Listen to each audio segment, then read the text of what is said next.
Hey, ladies and gentlemen, we are now live. Welcome everyone this evening to our All Candidates Forum for our upcoming provincial election. The Chamber of Commerce is pleased to host this event in partnership with the City of Swift Current to educate the electorate to make an informed decision on election day and of course to encourage voter participation. This will not be a debate format and our moderator will monitor time closely to ensure equal opportunity for every candidate and to ensure that as many of your questions posed are answered as possible. We are very pleased to have Mr. Everett Hindley and Mr. Stefan Rumpel join us this evening. Unfortunately, George Watson from the Saskatchewan Green Party wasn't able to attend. Each candidate will be given 5 minutes to introduce themselves and present their platform. We will have a moderated question and answer session after candidates are introduced, with each candidate given the opportunity to answer each question in rotating format within the time limit.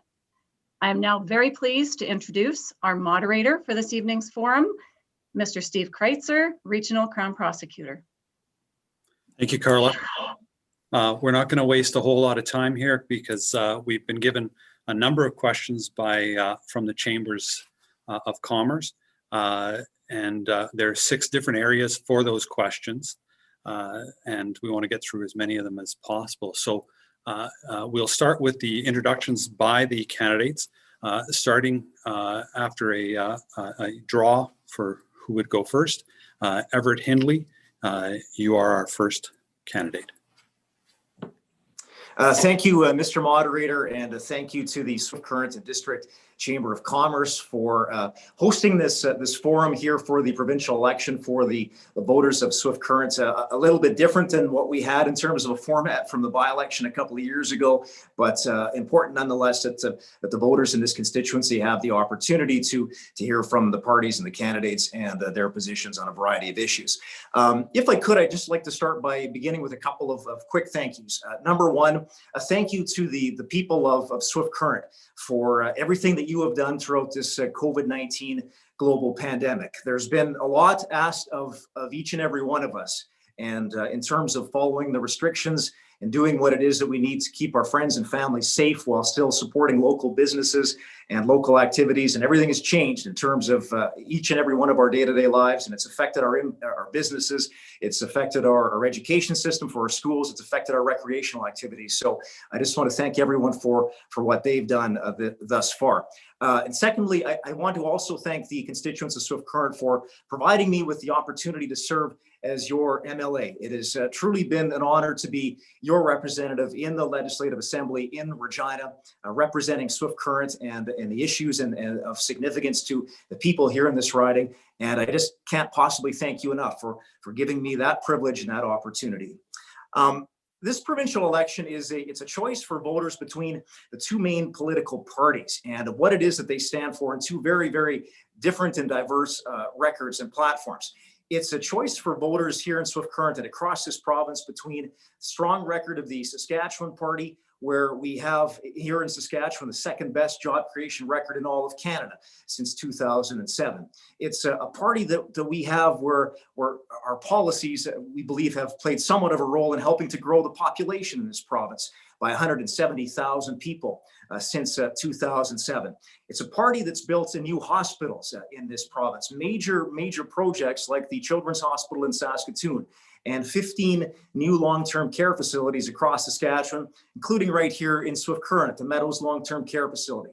Ours is a party that has built 57 new or replacement schools in this province and 28 major school renovation projects. Swift Current has also, as you know, benefited from that with the construction of the All Saints and École Centennial schools.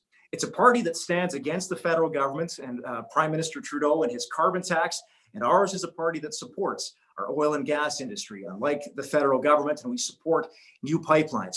And ours is a party that also supports the farm and ranch sector and expanding our agricultural commodity export destinations. We're committed to opening 3 new international trade offices, and there's more work to do.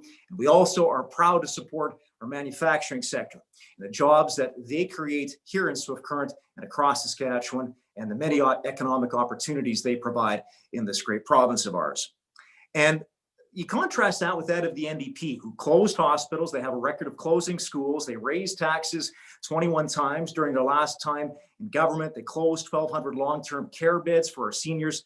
And you need to remember that it's the NDP and Mr. Miley who have stood with Trudeau and the carbon tax and saying that it would be a pointless crusade to fight against it, and who agree with a modest carbon tax. And it's also Mr. Miley who does not support the oil and gas industry, which is so important to Swift Current and many areas of Saskatchewan.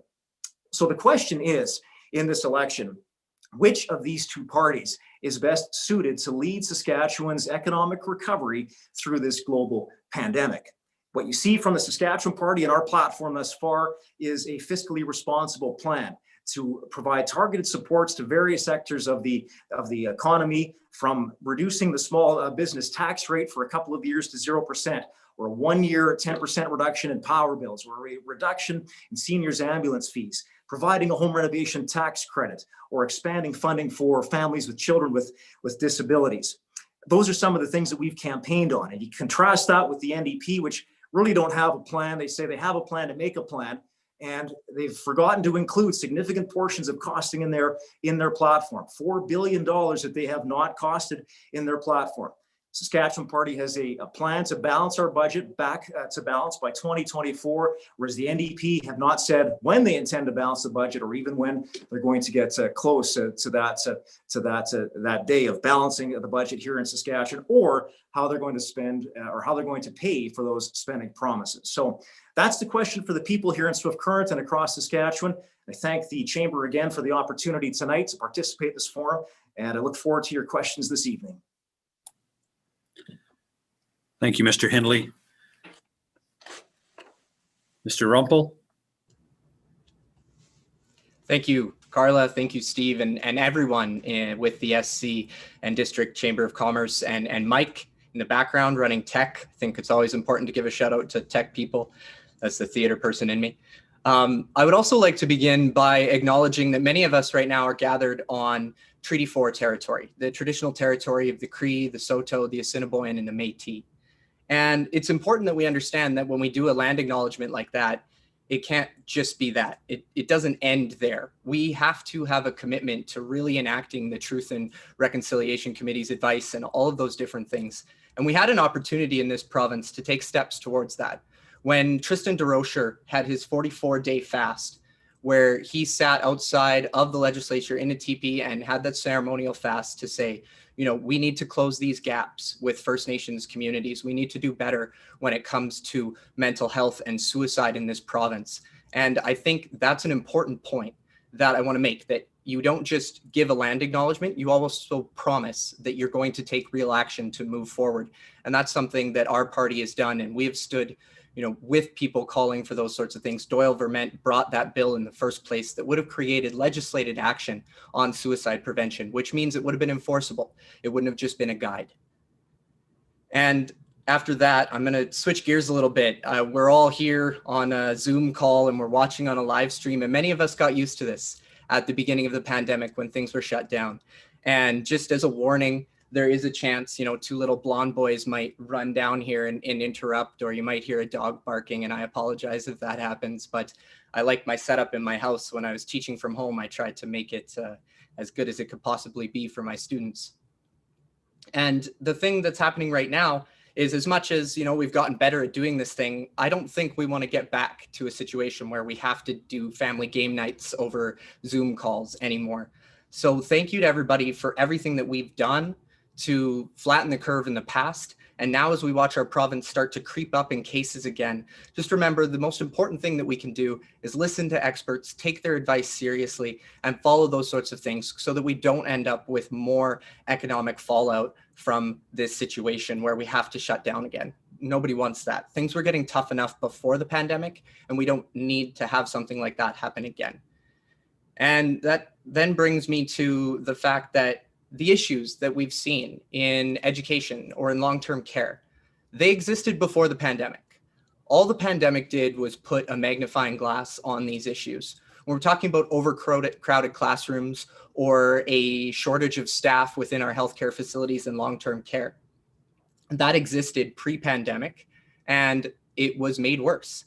And what we need to realize is that when we cut from education, when we cut from healthcare, all we're asking is the future to pay that bill. We're asking for higher costs when it comes to emergency situations for seniors. And as a teacher of 10 years and raising 2 young boys in this community, I just want to use my voice and my energy to be able to talk for those vulnerable people like students and seniors, to say we can do better and we will support you in doing better. Throughout this, we've also seen before the pandemic, wages were starting to go stagnant and the cost of living continued to rise. You have healthcare professionals that are being left without contracts, without raises for 5 years in a row. And that's an issue because these are good jobs in our communities. These are jobs where people are paying their taxes, are going out to local businesses and supporting those businesses. So we need to understand that there is a choice here in this election. There's a choice where we could reprioritize our investments. We can have the status quo, like what we have right now, where a few wealthy donors get very rich, or we could invest in people in a way that benefits all of us. It's funny that Everett would bring up the closure of hospitals and schools, and maybe I'll issue an apology right now because, I was busy running for SLC president of grade 5 when that happened. So I'm sorry that I didn't, get in the government's face and say, please don't close that. And it's odd too, because in the same breath that they say, well, the NDP closed schools, they closed hospitals, they're also telling us that our plan to spend on healthcare, on childcare, on $15 minimum wage, on putting supports back into classrooms is reckless, that spending isn't possible. And this is the same government that's only balanced 4 budgets in 13 years, the same government that has given sweetheart deals to the GTH, the lean issue in healthcare where, Americans came up to tell us how to do things, and then STC where it was cut, and then a donor got a $60 million contract. We have an opportunity to put people first and invest in the ground floor. Thank you, Mr. Rumpel. With those intros out of the way, we can now move to the question portion of the presentation. In the past, we've heard that the viewers really want to hear a lot about questions that they have. And so we've dedicated a large portion of tonight to that. We'll start with Mr. Rumpel. The question from the chamber is, prior to COVID, the Saskatchewan economy was already challenged by low commodity prices and anemic business and consumer confidence. As we move forward, what is your party's economic recovery plan? And what role do you see the province's business community playing in this plan? Thank you for that question. What we see is needing to ensure that when we're investing, when we're doing any major builds, any big projects coming out of this economy, because we know here's what's going to happen. Governments are going to be investing. The economy is down. You have to put an influx of money in. You have to get people back to work. So when we're doing that, let's make sure we're putting a priority on our workers. Let's make sure that we're hiring Saskatchewan companies to do this work and putting them first in that way. We need to work with local businesses. We need to talk about a Buy Saskatchewan model where our small businesses can band together, use the government strength to advertise what they're doing. Even small touches like minimizing the craft beer levy to make sure that our craft breweries have an opportunity to thrive and tourism is allowed to bring in more money in this way. So it's that Sask first, putting our companies, our workers, because those people pay their taxes here. They spend money at local businesses. So more money there means more money for local economies. Thank you. Mr. Hindley?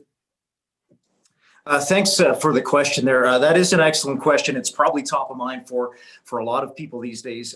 Prior to the call of the election, you saw a $2 billion economic surplus or a stimulus package announced by the Saskatchewan Party government. We feel that's an important step to take to help grow the economy. We need to make sure that this falls in line, of course, with our growth plan that we released last fall, where we have a target of hitting 1.4 million people by 2030 and having 100,000 more jobs and increasing exports of our commodities. That's what's important for us for this economy. We need to make sure that we are providing targeted supports in the right areas. And that's why we've announced several of these particular supports in this campaign. As I said, whether it's the reduction in the small business tax rate for a temporary period of time, we feel something like that is a measure that will help. And we're going to continue to support our industries in this province, whether it's the agriculture sector, the oil and gas sector, or the manufacturing sector. That's what's going to drive the engine of our economy. Saskatchewan has what the world needs. We export 70% of what we produce, and we're very well positioned now to come through this pandemic. Mr. Hindley, I return to you for the next question. Research undertaken by the Saskatchewan Chamber of Commerce suggests that the province's tax system is becoming increasingly uncompetitive and not optimized for promoting much needed business investment. If your party were to form government, what measures will it enact around business tax policy to help spur growth?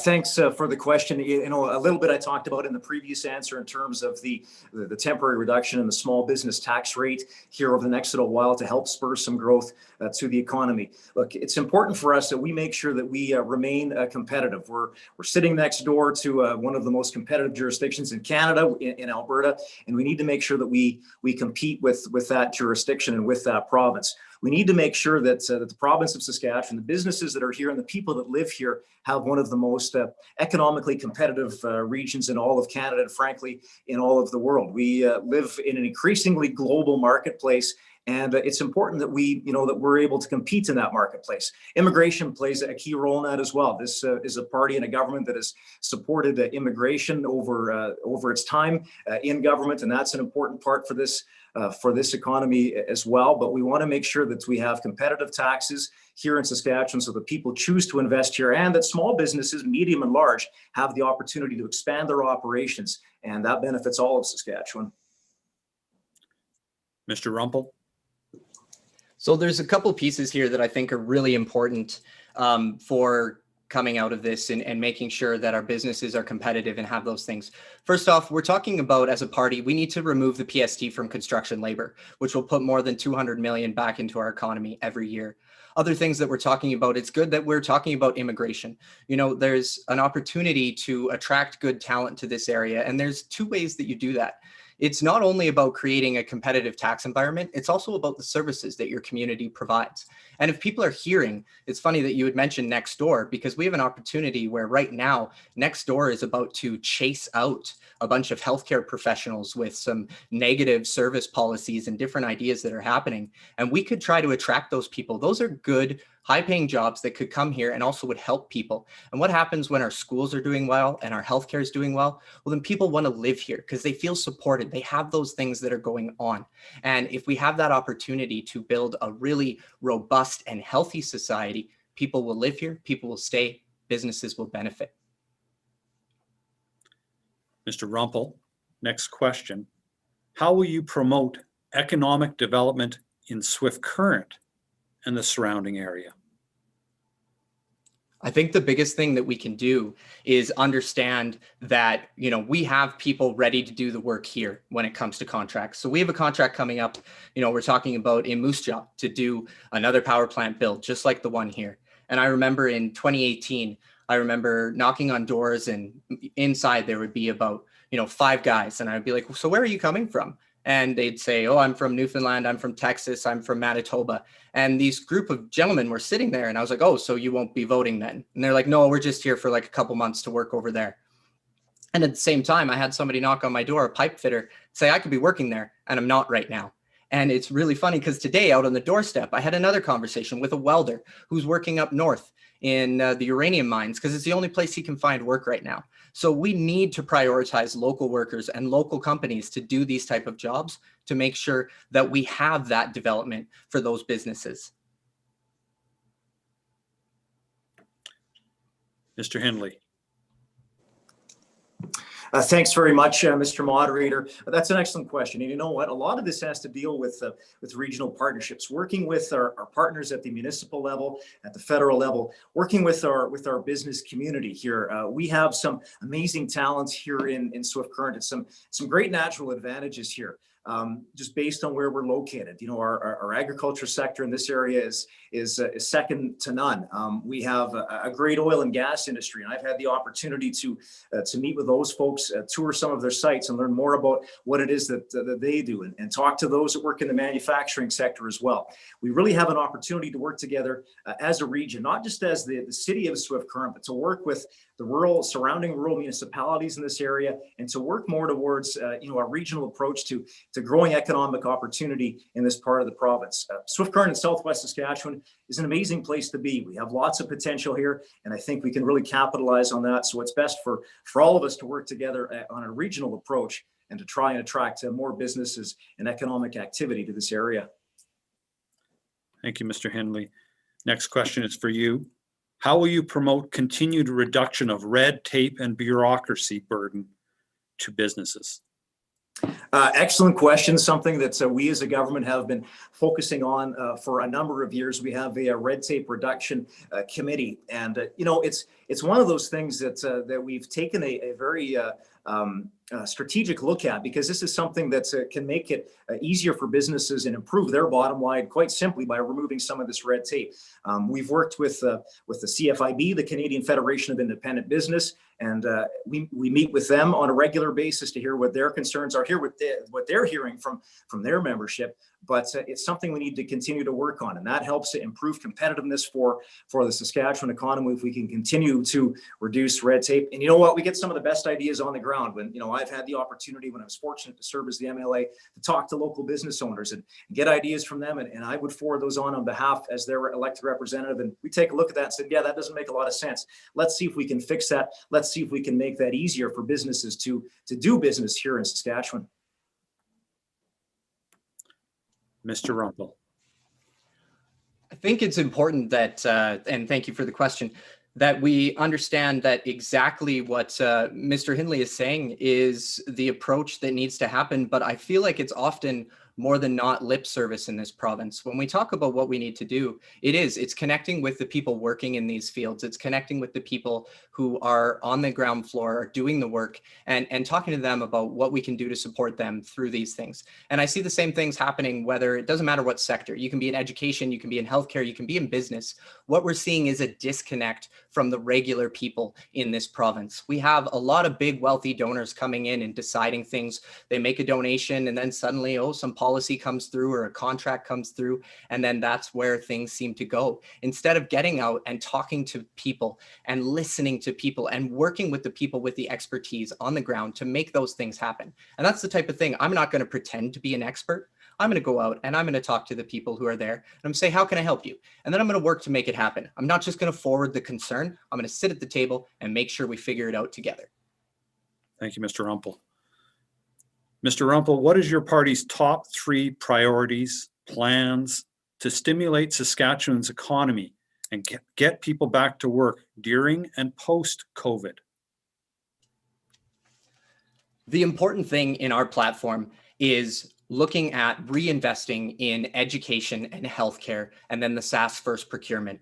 We need to understand that jobs in this province aren't just in those other sectors. They are important for sure, 100%. We need to support our resources. We need to support farmers, but we also have healthcare and education that employs so many people in this community. And that employment then as an offshoot leads to local businesses having people coming into them and paying there. So what we're looking at doing is hiring healthcare professionals, hiring educators. And when those people are coming here and are working here, they are then spending money in local economies, promoting local businesses, because the people who are in these jobs, they keep that money local. And at a SAS First procurement, where we're talking about our companies and our workers, again, it's a ground up. The people who are here with good jobs, they're spending the money. And then childcare, because we need to understand that women, there's a huge barrier often, as they often bear the burden of childcare. So we need to make sure that we're investing in affordable childcare so families can get back to work coming out of this pandemic.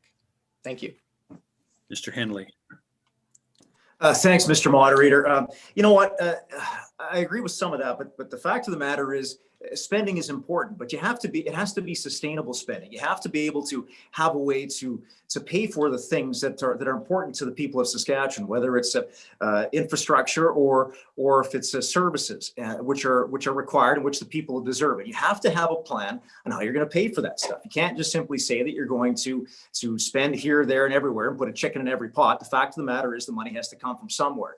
And we've got a number of items in our campaign platform specifically to that, regarding how we're going to get through this COVID-19 global pandemic. But it's beyond that. It's it's our growth plan for the next decade. It's the long-term vision to have 1.4 million people in this province and 100,000 more jobs and a 50% increase in exports, which is what so much of our province relies on. It means tripling our tech sector. These are all areas we need to get to. We need to be able to create jobs and stimulate this economy as we try to expand our tax base so that we can afford to pay for these important programs and services and infrastructure that we need in this province.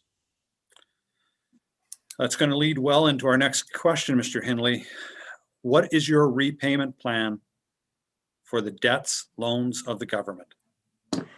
Thanks for the question, Mr. Moderator. So what we're looking at right now, if you take a look at the Saskatchewan Party's, the government's back to balance plan that we had in the last term of our government, we actually got our province back to balance. And that required some difficult choices by this party and some strategic spending on where we're putting money towards issues like that. We're now in a situation because of COVID-19 that we're going to have a pandemic deficit, but we're in a position here to get back to balance by 2024. What we've done is we've restructured how we spend in this province and where our revenues come in and where we put them, the areas we put them towards. We now only rely on about 10% of our total revenues to come from non-renewable resource revenues from the oil and gas sector, as an example. When in previous years, under all governments of all stripes, there were some years where that accounted for nearly 30% of the revenues coming in, which made it very difficult with the swings in commodity prices to be able to predictably determine where to spend money. And it includes in infrastructure, but it also includes in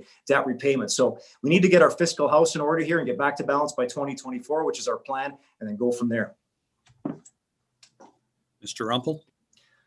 I find it interesting that when we're talking about debt, we have a party in power now that has created record debt. We left the NDP when they left after surplus budgets, after a rainy day fund, all of those things, and then through the oil boom. And we haven't balanced more than 4 budgets in 13 years. And we keep being told, well, we're going to balance the budget. We're going to balance the budget. We're going to eliminate debt. Yet nothing seems to happen. And I think it's because the approach we're using right now is backwards. What's happened is we're balancing the budget. Currently, our government decided, making families pay $700 extra a year on PST, kids' clothes, meals, all of those different things. That was their idea of trying to get back to balance. Their idea of getting back to balance was austerity, to cut from classrooms, to cut from healthcare, which before a pandemic was a bad idea. Through a pandemic is just downright dangerous. So when I hear that they're going to get back to balance in that way, that's not the way to do it. The way to do it is to invest in people. It's going to happen coming out of this. We need to invest. And the other piece is, instead of doing things that benefit the wealthy and the rich,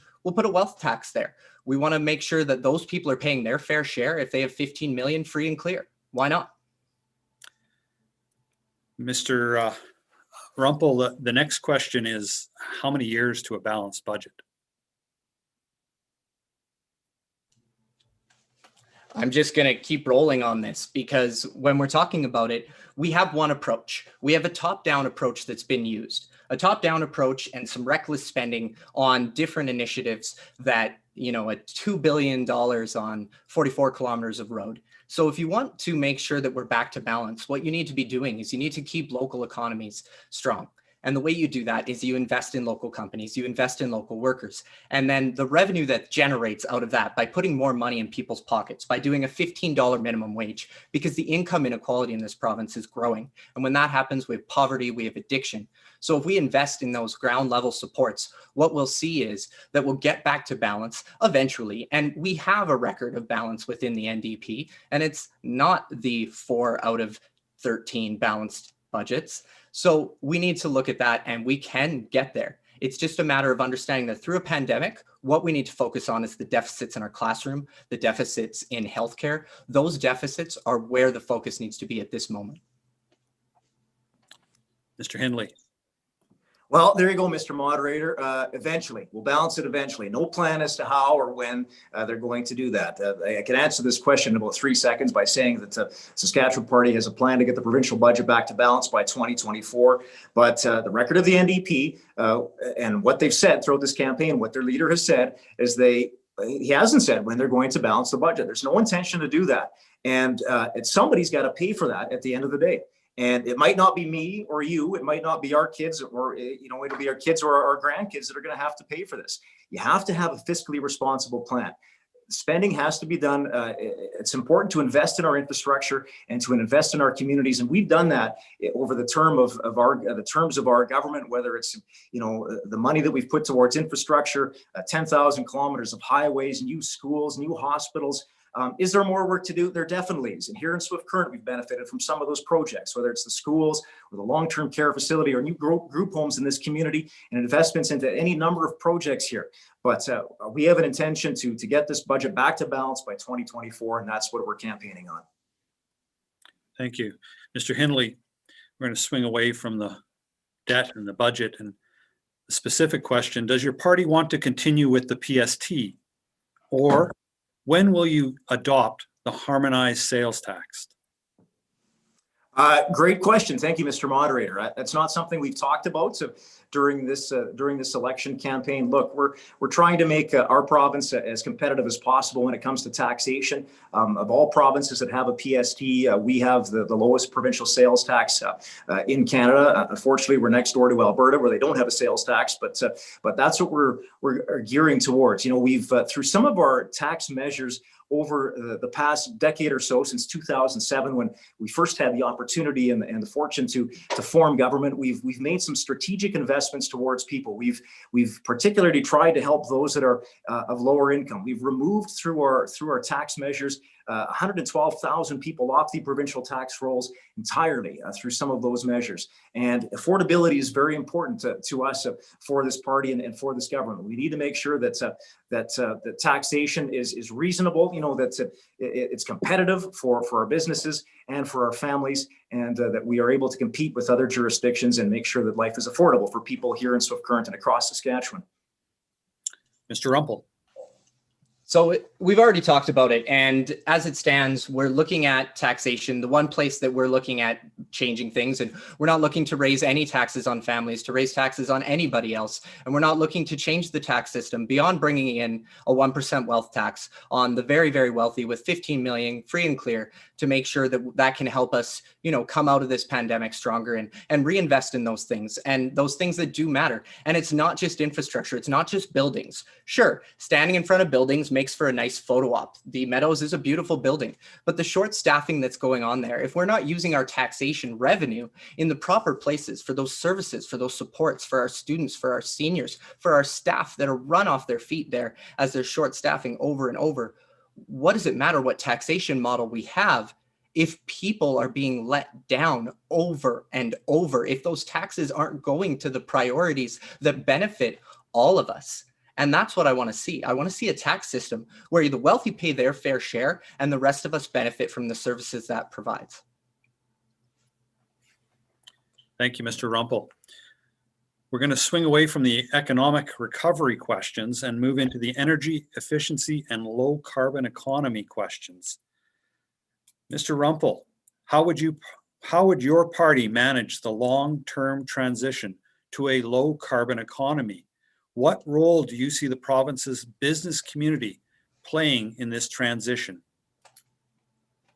We had a great opportunity for that transition. There was a program that was running through SaskPower that was creating a booming industry that, Swift Current could have jumped on board with if it had kept on. And that was our solar industry. And we had an opportunity there to really create new opportunities. And we have the Renew Saskatchewan plan, where businesses and communities can put up solar panels, can do different things, geothermal options. And what they can do is they can use their power bill to pay that off. No upfront cost. It gets put in and then it gets paid off over your power bill. And it's a great way to create new jobs in the community. And if we segue into there, geothermal is ready to go. And the best part is, if we have our resource sector out of work, they have the expertise, they have the skills to jump right into geothermal energy. And that's another opportunity. Southwest Saskatchewan, lots of sun, lots of geothermal opportunities. Let's get people back to work tomorrow. That's how quickly it can be done. All we need to have happen is our government needs to work with businesses to make the investments in these areas that are going to get people back to work in a new carbon lowered economy. Mr. Henley. Thanks, Mr. Moderator. The Saskatchewan Party Climate Change Plan is focused on resilience and reducing emissions, and it's our intention to do so without a carbon tax.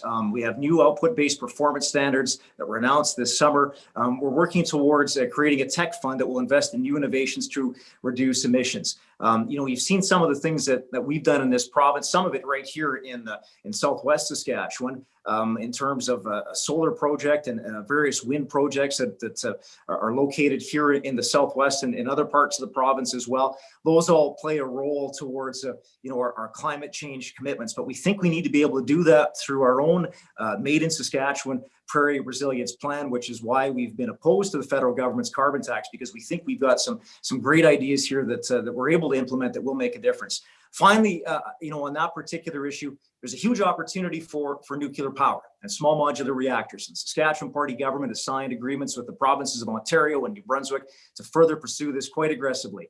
If we're going to be serious about climate change and green energy, we better talk about small modular reactors and nuclear power. And I'd be curious to know where the NDP stands on that. We fully support that particular industry. Thank you, Mr. Henley.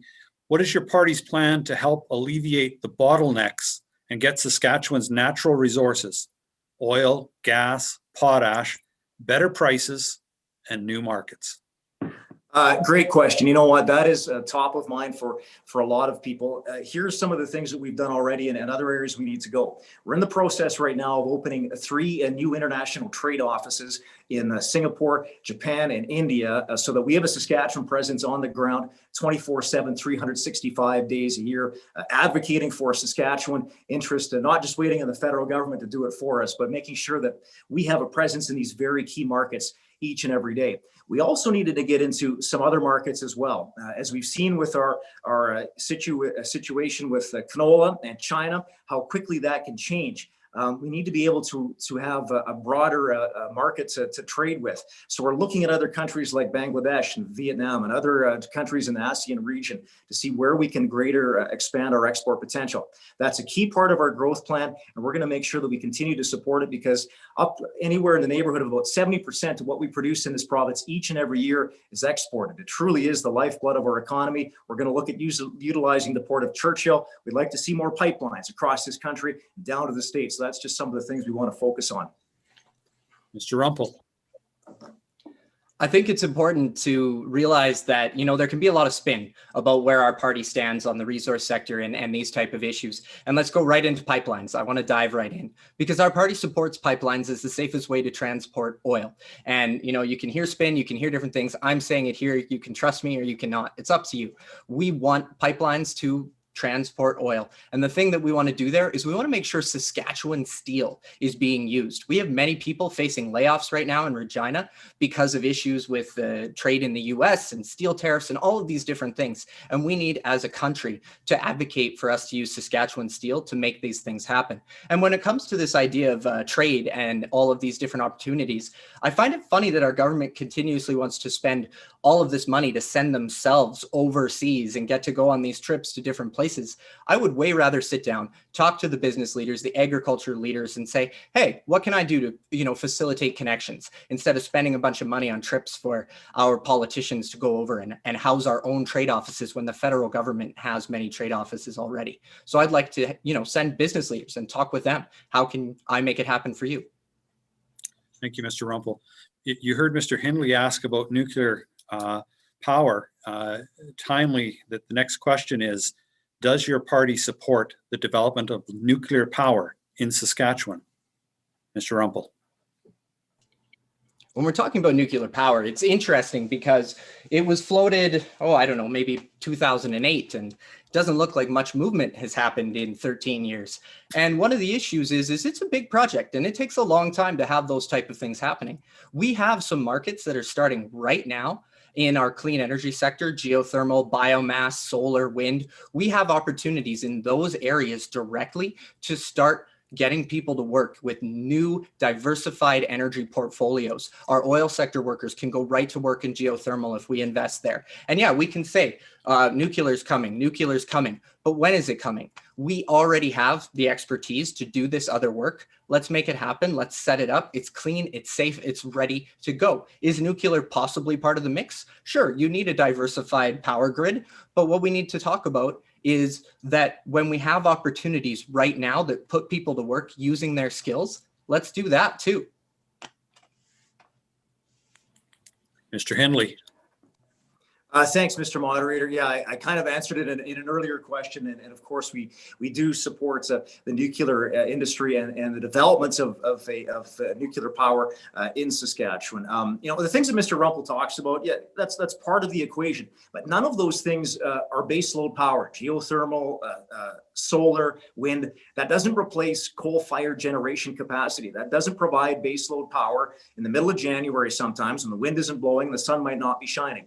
And that's what's important here. And that's why, you know, a number of years ago, yes, we did have a discussion about nuclear power, but those were discussions about a much larger project. What we're looking at now is small modular reactor technology, which has proven successful in other areas of the world. And there's an opportunity here to implement that here in Saskatchewan. Not only that, it involves using Saskatchewan uranium. We're home to the second largest deposit of uranium in the world, some of the highest grade uranium in the world.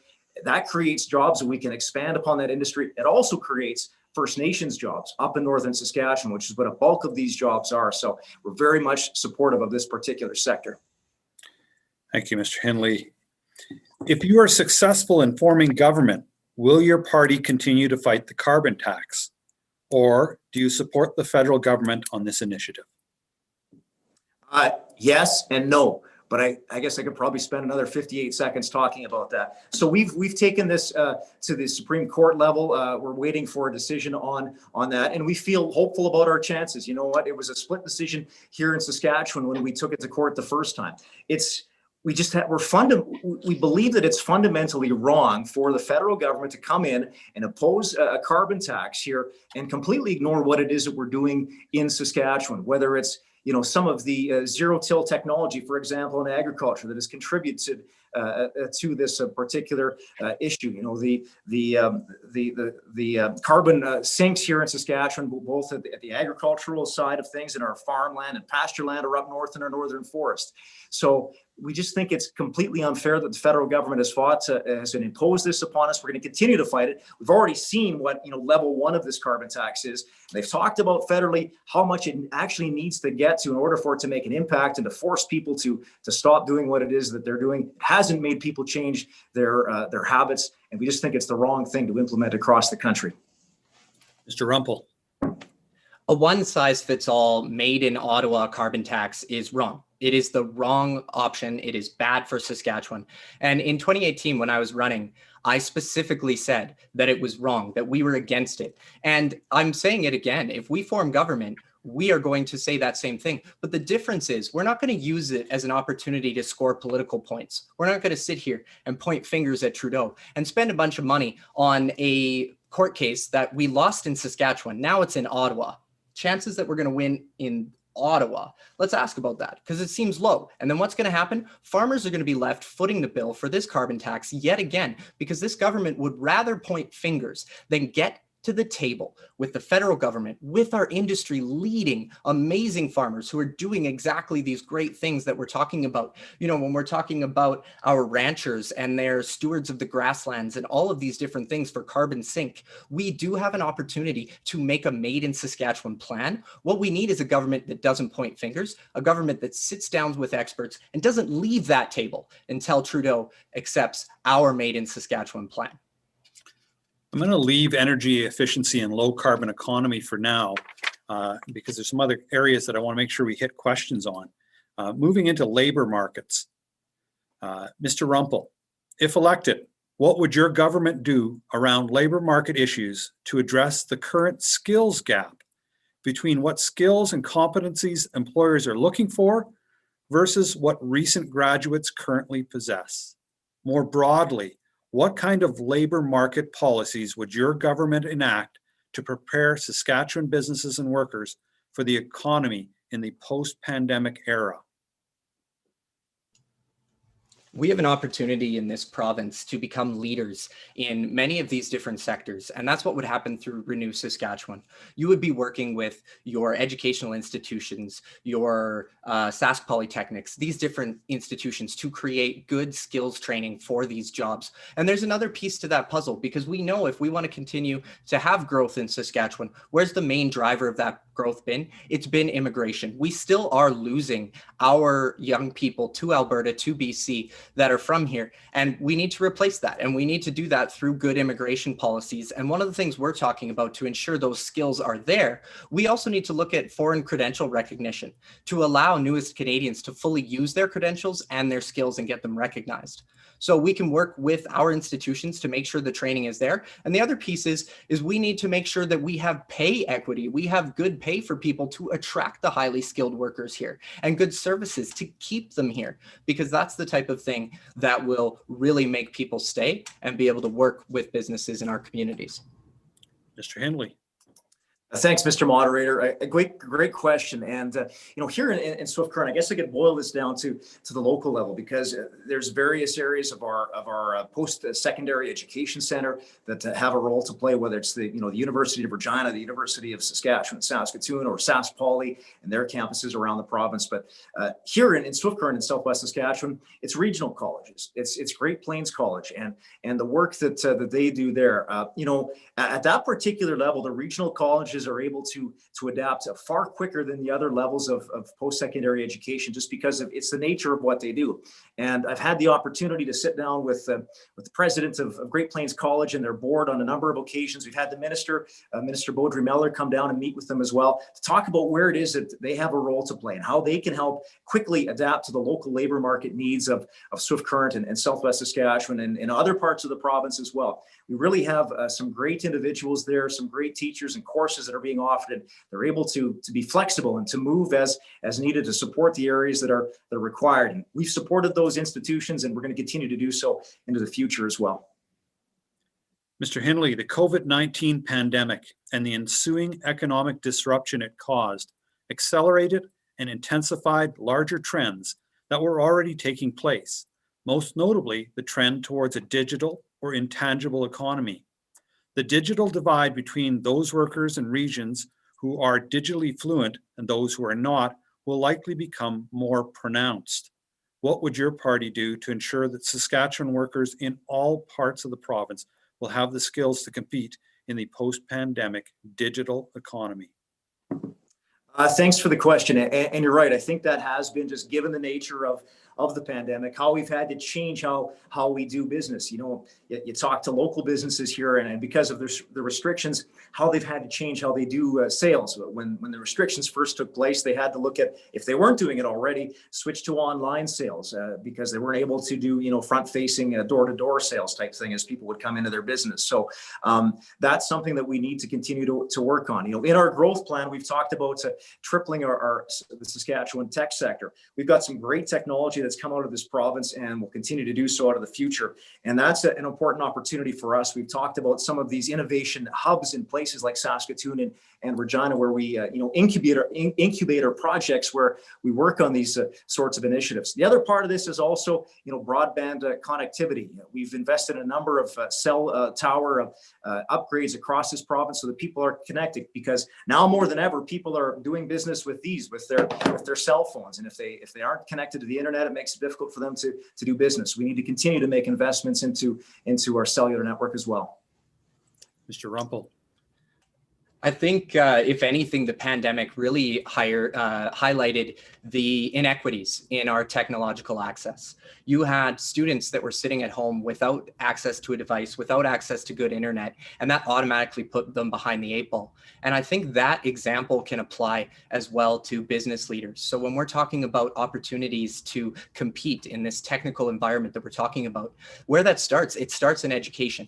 And where we have a great opportunity is we have a Crown Corporation in SaskTel. We have the ability to make investments to ensure we connect rural Saskatchewan, we connect our businesses, we connect our farmers who are doing business in that environment more and more. And we can use that as an education piece. We can bring it into our schools and we can get kids trained on these devices and doing a really good job of it. But the problem is that inequity that exists, because there are families that are left without it. There are farms that are still struggling with connectivity because of poor cellular service. And part of the issue is SaskTel has been floated around for sale. We've been bringing in other people to do the work instead of using our experts. So let's support our crowns, let's build them, and let's let them take the lead in helping people in this transition to a tech world.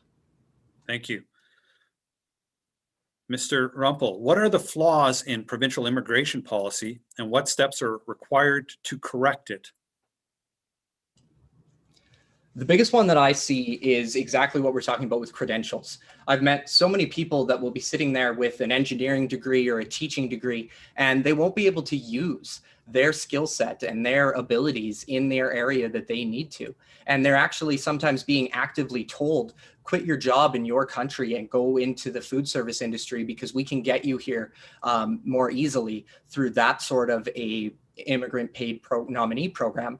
And for me, I think what we need to do is we need to understand that even if people are coming from somewhere else, they have skills, they are very intelligent, and we can get them to work if we put in the supports in place through things like our regional colleges. The college here could be a great partner in that opportunity to get those credentials recognized quickly. And you can do things like mentorship and different ideas like that. So I want to see that. And then another piece is if we want people to stay here in our immigration policies, we want to bring back in the opportunity to bring your family, because when you have your family, that's your roots, that's your core, that's what lets you feel like you belong in a community. Mr. Hindley. Thank you, Mr. Moderator. I'd like to begin just first of all by thanking all the newcomers here to Swift Current who have chosen to pick up and leave their home countries to move here to Saskatchewan, here to Swift Current for opportunity. And we've seen growth not just in the province but here in our community in the last couple of decades. And we're so fortunate to have our growing newcomer population here in Southwest Saskatchewan. What it is that they contribute to our province. Are there things that we can do better? Of course there are. We need to make sure that we're partnering immigrants up with the communities and with businesses where there's a need for a local labor market requirement there, gaps that need to be filled, jobs that need to be filled in those particular communities. And I've been fortunate to have the opportunity to sit down and meet with folks at the Newcomer Welcome Center here in Swift Current to talk about what's working, and they're thankful for the supports that our government has provided towards them, but to look at areas where we can try and help that out. And there's more work to be done on that file, and we'll take advice from our Newcomer Welcome Center on how we can make improvements in all of these areas. Thank you. Switching to trade diversification and supply chain resiliency, Saskatchewan is one of the most trade-dependent provinces in one of the most trade-dependent nations in the world. About 70% of our GDP is trade exposed. While this export-oriented model offers us a tremendous standard of living, it also makes us highly susceptible to events outside of our borders. In light of COVID-19, how would your government manage associated supply chain risks, and what would it do to foster supply chain resiliency? Thanks, Mr. Moderator. It's an excellent question. I talked about it a little bit earlier in one of the other questions we had in the forum here tonight. It's about diversity. It's about making sure we expand into other markets so that when there are trade disruptions that we're not as reliant in any particular market for our revenues here in this province. And it's why we focused on investing in new trade offices for Saskatchewan, selling our products on the ground, giving us a presence in these countries year round, because that's important to be able to do that. I've had the opportunity, I've been fortunate to serve as the Legislative Secretary for Trade and Export Developments and to participate in some of these premier-led trade missions along with business leaders from the Sask Trade and Export Partnership, and to go into some of these countries to talk about what it is that we need to provide to them, because we can't always rely on the federal government to carry the Saskatchewan flag for us. So we need to get into some of these other markets. We need to diversify where we're selling our products into and form relationships. So much of this is based on trust. And as we have a relationship with some of these countries dating back decades, we need to continue to foster those, but also to create new relationships and new export markets for our Saskatchewan products. Mr. Rumpel. I'm going to say thank you for the question, and I'll be upfront. I'm not an expert in this area, and I don't like people who pretend to be experts in areas that they're not. So I'm not going to give a broad answer. The answer is simple. I'm going to do exactly what I do whenever I don't know as much about something as I should. I'm going to sit down with the people who are working in that industry. I'm going to talk to the people with the knowledge. We're going to talk to the experts. We're going to work with them, and we're going to see what supports do you need. We're not going to go forward and say, here's our plan, because that happens too much. I mean, we see it in education. We see it in healthcare. The government says, this is how things are going to go. Here's what we're going to do. And then you adapt to it. Instead of sitting down and working with the people in those industries and working with them to say, you know what can we do to support you? What do you need from us to make this happen? And then give them the resources to do that. I'm not going to go out there and talk somebody up when my background is in education about trade. I'm going to sit there and I'm going to send the right person for the job. And the right person for the job is the business leader. And I'm going to get them connected. And I'm going to look at working on that relationship with the federal government, so they're advocating for Saskatchewan as well. Mr. Rumpel, next question. Why do you think Saskatchewan is way behind in setting up enterprises with new technologies like nanotechnology, artificial intelligence, machine learning, robotics, edge computing, etc.? And what will your party do to facilitate research? I think the reason that we are behind in that area is because we haven't had any meaningful movements to diversify. We've been sitting completely using money in the same old status quo sort of way, instead of investing in attracting those type of people to come here. There's all this talk about taxation attracting people, all of these different things. Well, it's been 13 years and those sectors haven't come here. In fact, they've left. Some of these companies have moved their head offices to Alberta, to different places. And the reason behind it is not only a tax issue. That's what we need to understand. If we want companies to come here and set up headquarters here and be part of our communities, we also have to understand these are people who want to employ people. They have families, they have children. And that means we need healthy education. We need good supports in our healthcare. We can't have a situation where we don't have the healthcare professionals, where we don't have the educators to make sure these families are supported. That is just as important in what we're doing to attract these sectors. So instead of spending money in these big boondoggle projects that don't return a lot to our economy, invest in attracting those people here and the services here to keep them here. Mr. Hindley.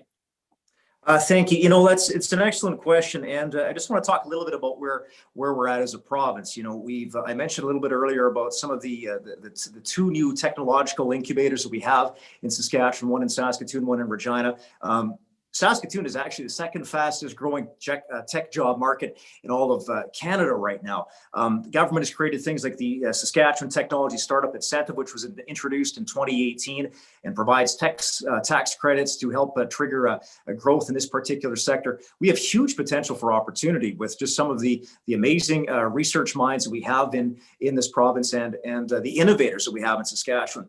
Saskatchewan is a province that's been formed on innovation dating back decades, frankly, since the beginning of our province over a century ago. And, you know, we have a goal to try and triple our tech sector and innovation as part of our growth plan to 2030. We really think this is an area that Saskatchewan can be a leader in the entire nation. We have some great minds here. We want to capitalize on that and make sure that we support those people in what it is that they do. Ms. Weens, do we have time for any more questions? I do have one from the financial literacy. Perfect. Thank you. Mr. Hindley, the Saskatchewan business community has long advocated for the teaching of financial literacy in the K-12 curriculum and recently scored an advocacy win with the announcement earlier this year of financial literacy courses being offered as an elective for grade 11 and 12. Despite this success, gaps around middle school offerings and teaching capacity remain. If your party were to form government, would it build upon these efforts? And if so, how? Excellent question, and I'm glad that you touched on the fact that we now have financial literacy as part of our high school courses here in Saskatchewan. That get high school students now have that opportunity.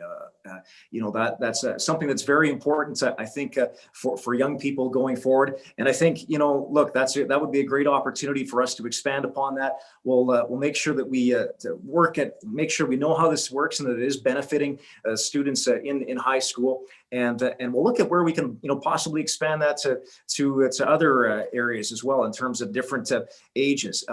We've been able to expand our curriculum. That's just one example of where we're able to do that. And we just think if we can give our young people a greater opportunity, a greater understanding of financial literacy at a younger age, it just sets them up that much better for the future. Gives them the opportunity to consider, being an entrepreneur, owning and operating their own business. And because they've got some of that background and they have that confidence in that area. Mr. Rumpel. I think that there's some amazing work on this financial literacy piece that, I'm proud of colleagues like Cindy Lowe working on that and advocating for it in our province. And I want to really highlight that. And because I'm going to shift, and it has nothing to do with financial literacy, but it does at the core. It is great that we can have an opportunity like that. But if what we're facing in our province right now, where kids don't have the supports that they need when they're younger, when we are losing EAs, when we're losing counselors, when we're losing educational psychologists, and all of those different things, a financial literacy course is not going to suddenly make them an entrepreneur. They're already too far behind. We need to understand that for business to thrive, it's not a separate entity. It's a holistic model. If we don't invest in our kids to begin with, if we don't give them the skill set to get there, they can take a financial literacy course, but they're not going to know what they're looking at because the critical thinking skills weren't supported, because they're dealing with mental health and addiction issues that weren't intervened on. So in this province, yeah, we can say, let's build business, but if people aren't being taken care of, the business has no customers, no workers, and that is also a deficit that we need to address. And that concludes the questions format. I want to thank both of you gentlemen for conducting yourself with the utmost respect for each other. I would think that if there's one thing that we can export out of this province, it is the best way of conducting provincial elections. So thank you very much. Thanks for the opportunity. Yeah, thank you. Thank you to the Chamber. Thank you, Carla. Thank you, Steve. Thank you, Mike. I'll close this evening by saying thank you, gentlemen, and for your time this evening. Anybody watching, please feel free to reach out directly to each candidate if you have further questions. I know they would be happy to answer them. Thank you, Steve Kreitzer, for moderating our forum once again. And as well, thanks to the City of Swift Current for providing our tech support this evening and our streaming platform. As well, thank you to our chamber members and our local public for all of the questions that you submitted this evening. You did a wonderful job, and I hope you've gotten some answers. Reminder to everyone that advanced polls start tomorrow at noon and will run until October the 24th. Remember to take your identification with you and a mask. Election day is October the 26th, everyone. I thank you for joining us, and I hope you enjoy your evening. Good night.